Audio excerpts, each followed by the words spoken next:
December నాటికి కడప జిల్లాలోని 11 మండలాల్లో 33 స్మార్ట్ కిచెన్ల ద్వారా 1,24,689 మంది విద్యార్థులకు రుచి శుచికరమైన ఆహారాన్ని అందిస్తామని మంత్రి లోకేష్ చెప్పారు.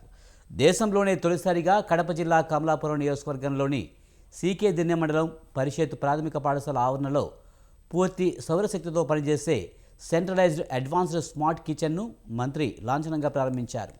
తల్లిదండ్రుల నుంచి ఫీడ్బ్యాక్ తీసుకుని స్మార్ట్ కిచెన్లను మరింత మెరుగ్గా తీర్చిదిద్దాలని కోరారు.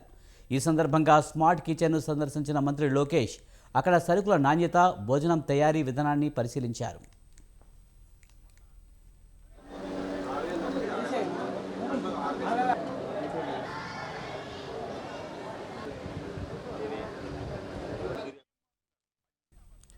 సీకే దిన్ను స్కూలు స్మార్ట్ చికెన్ పనితీరును బట్టి దీనిని రాష్ట్ర వ్యాప్తంగా అమలు చేస్తామని మంత్రి తెలిపారు.